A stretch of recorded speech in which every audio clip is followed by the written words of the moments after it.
और आप देख रहे हैं नेक्स्ट 9 न्यूज। आज हम अपने प्रोग्राम में बात कर रहे हैं उस युद्ध की, जिस युद्ध की वजह से पूरे विश्व में अर्थव्यवस्था का बुरा हाल हो रहा है। उस युद्ध का सबसे ज्यादा असर भारत पर भी देखने को मिल रहा है। क्या ये युद्ध अगर इसी तरीके से चलता रहा तो कई देशों की अर्थव्यवस्था टूट जाएगी।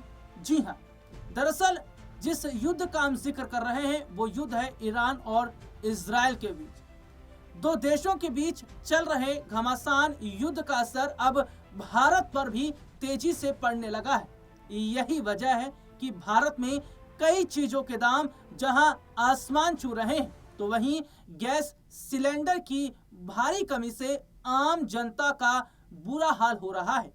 बता दें, एलपीजी सिलेंडर प्राइस हाइक की अगर बात करें तो देश में 14 किलोग्राम वाले घरेलू एलपीजी सिलेंडर के दाम 60 रुपए और कमर्शियल सिलेंडर 115 रुपए बढ़ा दिए गए हैं। इसके बाद न सिर्फ आम जनता का बुरा हाल है, बल्कि होटल, रेस्टोरेंट जैसे कारोबारों को भी बड़ा झटका लगा है। गैस सिलेंडर में भारी कमी को देखते हुए सरकार ने ESMA लागू किया है।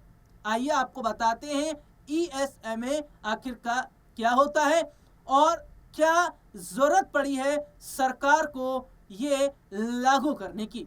ESMA यानी आवश्यक सेवा रखरखाव अधिनियम भारतीय संसद की ओर से 1968 में पारित एक एक्ट है। इसका उद्देश्य कुछ ऐसी सेवाओं की आपूर्ति सुनिश्चित करना है जिनमें बाधा आने से लोगों के दैनिक जीवन पर प्रतिकूल प्रभाव पड़ सकता है। यह अधिनियम में हड़ताली कर्मचारियों को कुछ आवश्यक सेवाओं में काम करने से इनकार करने पर रोकता है। कर्मचारी बंद या कर्फ्यू को काम पर न आने का बहाना नहीं बना सकते।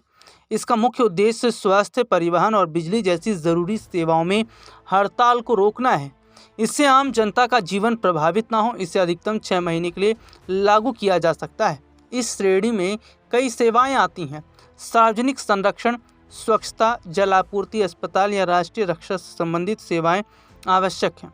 पेट्रोलियम, कोयला, बिजली, इस्पात या उर्वरक के उत्पादन, वितरण या आपूर्ति में शामिल कोई भी प्रतिष्ठान भी आवश्यक सेवाओं की श्रेणी में आता है।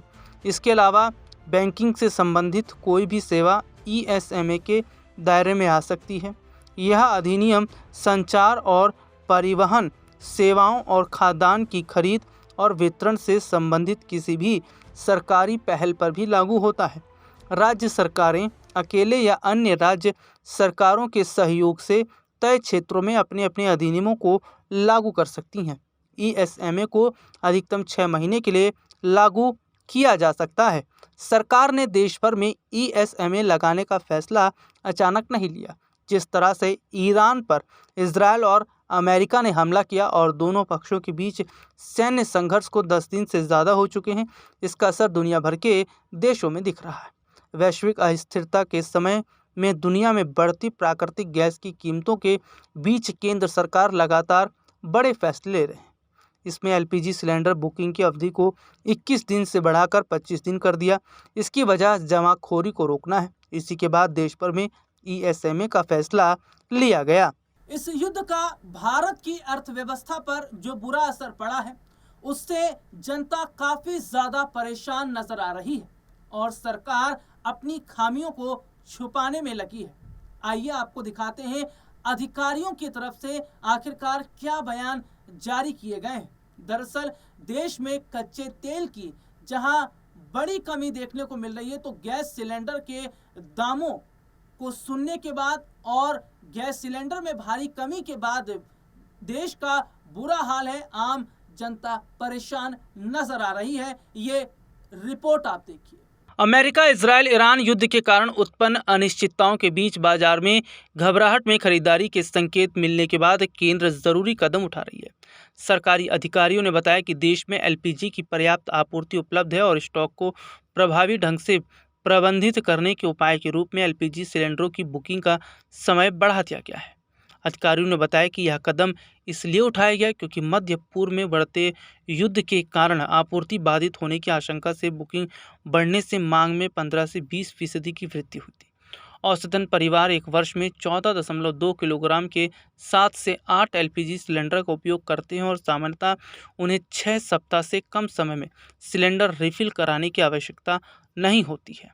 वरिष्ठ अधिकारियों ने कहा कि अंतर्राष्ट्रीय कच्चे तेल की दरें $100 प्रति बैरल से ऊपर होने के बावजूद फिलहाल पेट्रोल और डीजल की कीमतों में वृद्धि नहीं की जाएगी। इंडियन ऑयल, भारत पेट्रोलियम और हिंदुस्तान पेट्रोलियम जैसी तेल विपणन कंपनियां फिलहाल मौजूदा लागत दबाव को वहन करेंगी। सरकार वैश्विक तेल बाजारों पर कड़ी नज़र रख रही है, लेकिन फिलहाल खुदरा ईंधन की कीमतों में बढ़ोतरी की कोई योजना नहीं है। इसके अतिरिक्त केंद्र ने संसद को सूचित किया कि भारत के पास वर्तमान में कच्चे तेल और पेट्रोलियम उत्पादों के भंडारण की कुल 74 दिनों की क्षमता है, जो भू राजनीतिक संघर्ष जैसी प्रतिकूल परिस्थितियों में आपूर्ति में होने वाली रुकावटों से निपटने में सहायक हो सकती है।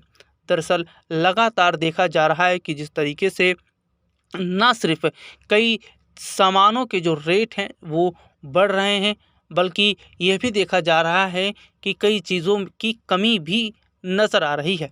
अमेरिका इजराइल के साथ ईरान की जंग से मिडल ईस्ट टेंशन चरम पर है। इस बढ़ते युद्ध ने एनर्जी सेक्टर में मुश्किलें खड़ी कर दी हैं, जिनसे पाकिस्तान और बांग्लादेश जैसे देशों में भी हाहाकार है। वहीं दूसरी ओर भारत में एलपीजी संकट जो है वो लगातार बढ़ता चला जा रहा है। बीते 7 मार्च को एलपीजी सिलेंडर प्राइस हाइक करते हुए आम लोगों को महंगाई का तगड़ा झटका लगा है। तो वहीं इसके बाद भी सरकार की ओर से तमाम कई बड़े फैसले तो लिए जा रहे हैं, लेकिन इसका असर दिखाई नहीं दे रहा। सबसे पहले बात अगर करते हैं देश में एलपीजी संकट की हालात के बारे में, तो ईरान युद्ध के बीच तेल गैस को लेकर दुनिया में परेशानियां बढ़ती हुई दिखाई दी हैं और अब तस्वीर साफ होती जा रही है। भारत की बात करें तो सरकार पर्याप्त रिजर्व होने का दावा कर रही है, लेकिन इन दावों के बीच देश के तमाम बड़े शहरों में ईरान युद्ध के बीच एलपीजी सिलेंडर को लेकर घबराहट का माहौल देखने को मिला। यूपी, कोलकाता और हैदराबाद समेत कई जगहों पर गैस एजेंसियों के बाहर लंबी कतार लगी, लेकिन सरकार और एक्सपर्ट का साफ कहना है कि देश में एलपीजी की कमी नहीं है और ये स्थिति सिर्फ घबराहट में की जा रही बुकिंग के चलते बनी है। अपने दर्शकों को बता दें, बीते दिनों जिस तरीके से एलपीजी सिलेंडर के दामों में बड़ा इजाफा हुआ, उससे आम जनता काफ़ी ज़्यादा परेशान है। हालांकि जो ईरान और इजराइल के बीच युद्ध चल रहा है, इस युद्ध को ख़त्म करवाने के लिए एक पहल की जा रही है, कोशिश की जा रही है और अगर ये कोशिश कामयाब हो जाती है तो इसका बहुत अच्छा परिणाम देखने को मिलेगा। अगर यह युद्ध लंबा खिंचता है तो कई मुल्कों की अर्थव्यवस्था पर इसका बहुत बुरा असर देखने को नज़र आएगा। अगर ईरान और इजराइल के बीच चल रहा युद्ध जल्द ही खत्म नहीं होता तो उसका और ज्यादा बुरा असर कई मुल्कों पर देखने को मिलेगा। हालांकि मौजूदा समय में सरकार जनता को आश्वासन दे रही है, लेकिन आखिरकार जनता को आश्वासन कब तक दिया जाएगा, ये देखने वाली बात रहेगी।